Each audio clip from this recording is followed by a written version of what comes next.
طيب مسرح المسرح في مسرحيه جامده جدا الحمد لله، نجاحها جامد جدا وهتتعرض، وكل سنه وانت طيب وعزمك عليها طبعا تنورني. ثالث يوم العيد ورابع يوم العيد. مسرحيه اسمها وش فقر، اخراج محمد سمير حماد. في نجوم كبار بقى معايا، الفنان مجدي عبد الحليم، الفنان ناصر عيد، نيفين الكردي، وانا وهشام الشرقاوي وناس كتيره جدا. هتتعرض ان شاء الله في ثالث يوم العيد ورابع يوم العيد. طب الفرق بين المسرح ده السكسيه بتاخده مباشر، تمام، ورد فعل الجمهور مباشر، تمام. انا دايما بقول ان الممثل اللي بيقف على المسرح ممثل من طراز فريد مختلف. في ممثل بيمثل بس فيديو، لكن مش عنده القدره انه يقف على المسرح. صح جدا.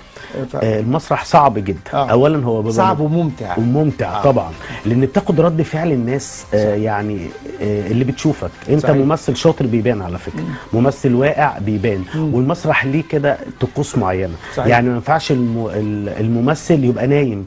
مسرح لازم يبقى باور، لازم يبقى في باور. ثانيا لها اسس، ما ينفعش لها خطوط. يعني اللي ما مثلش مسرح مش هيفهم ده. في خطوط في المسرح، لازم الخط اللاين الاولاني ده منك للجمهور. طب اللاين اللي ورا الكاميرا ما بتجيش عليك والمايكات ما تكونش احسن حاجه. فهي لازم تمشي بالرولز بتاعها، ما ينفعش تعدي قدام فنان تاني، لازم تعدي من وراه. ما ينفعش تدي ظهرك للجمهور بتاعك. فدي حاجات مع الوقت تكتسبها من المسرح. بس هو متعب لانه بياخد وقت وبياخد بروفات، بياخد مجهود كبير طبعا. وفي المسرح تملي انت عايز تعلي، عايز تبسط الناس، فبتسعى وبتعمل اكتر ما عندك عشان الناس اللي دافعه فلوس وجايه لك دي تمشي مبسوطه.